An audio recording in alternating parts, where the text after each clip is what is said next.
My hands were shaking. I triple-checked the data, but the result was always the same. It was a cold Tuesday morning in the lab, and I had just stumbled upon something that could shatter our understanding of reality. It started with a simple experiment, something we'd run 1,000 times before, but this time an anomaly appeared. A tiny, insignificant flicker in the data that shouldn't exist. It was like a typo in the source code of the universe. For weeks, I lived in that lab, fueled by coffee and a gnawing obsession. I reran the simulations, recalibrated the instruments, and consulted every textbook I owned.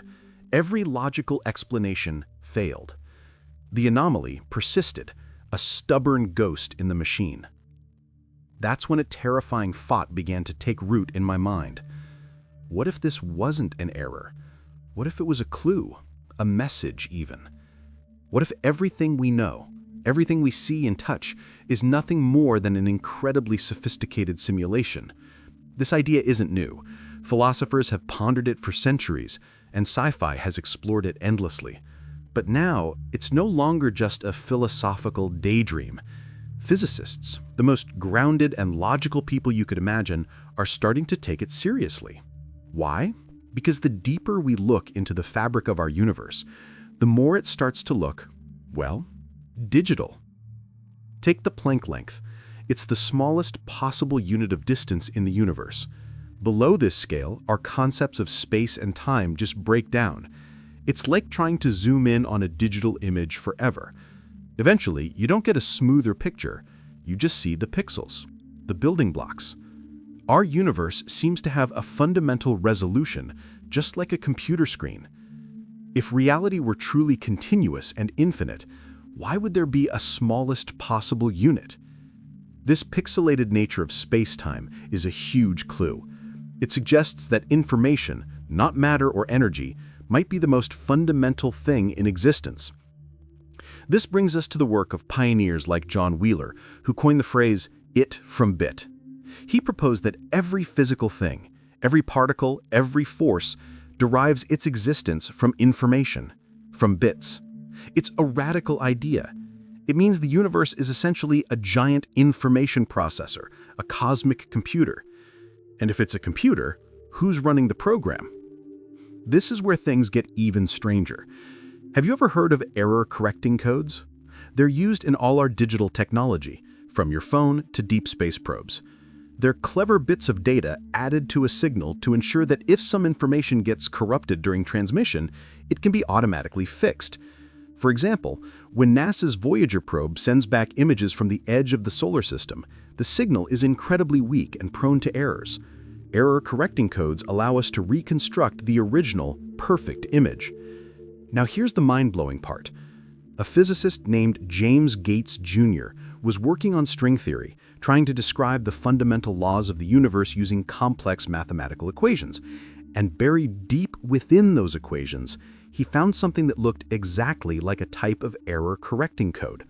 Not just similar, but a direct one-to-one match. Why would the laws of physics contain code designed to fix errors? In a natural, unprogrammed universe, it makes no sense. But in a simulated universe, it's exactly what you'd expect. The programmers would need a way to ensure the simulation runs smoothly, without glitches or crashes. This code could be the universe's own self-repair mechanism. Think about the rules of our world. The speed of light is a universal speed limit. Nothing can travel faster. Why? In a simulation, this makes perfect sense. It's the processing speed of the cosmic computer. The CPU running our reality can only process information so fast. The speed of light isn't just a physical law, it could be a system limitation. Then there's quantum mechanics, the weirdest part of physics. Particles that can be in multiple places at once, only deciding their state when we look at them. This is called superposition.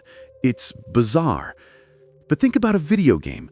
The world outside your character's view doesn't need to be fully rendered. The game only calculates and renders what the player is currently observing. The rest of the world exists only as a set of probabilities until it enters the field of view. Our reality seems to work in a similar way. A particle doesn't have a definite position until we measure it. Could this be the universe optimizing its resources, only rendering reality when a conscious observer is looking? It's a system designed for maximum efficiency. Let's go back to my own experience in the lab. That anomaly I saw, that flicker of data, was it a bug, a glitch in the matrix? Or maybe, just maybe, it was the system trying to correct an error, revealing the code underneath.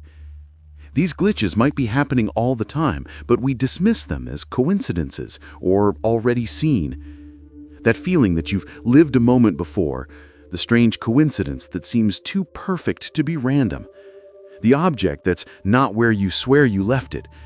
Are these just tricks of the mind, or are they signs of the simulation's code showing through the cracks?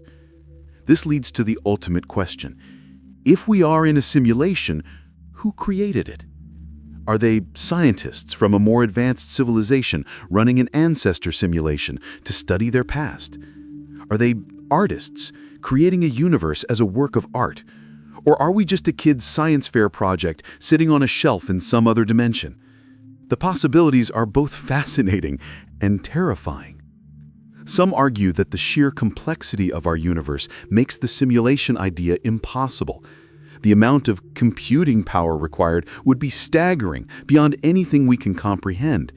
But that's thinking from our current technological level. A civilization millions or billions of years ahead of us could have computing power that seems like magic to us. They might not even be using silicon-based computers. Their computer could be the very fabric of another higher reality. So, what does this mean for us?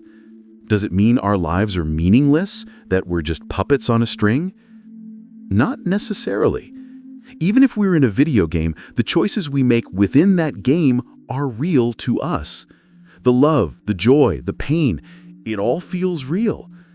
And if it feels real, then it is real for us, the inhabitants of this reality.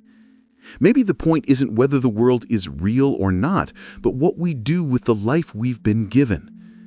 Perhaps the purpose of this simulation is to see how consciousness evolves, how we handle challenges, how we treat each other. That strange flicker in my data didn't give me the final answer.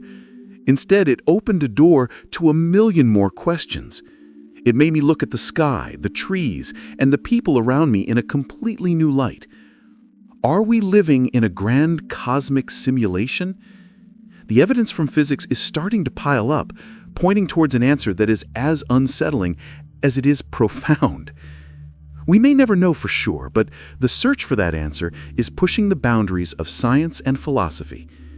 Every new discovery, every strange result, could be another clue. The universe is speaking to us in a language of code, and we are just beginning to learn how to listen.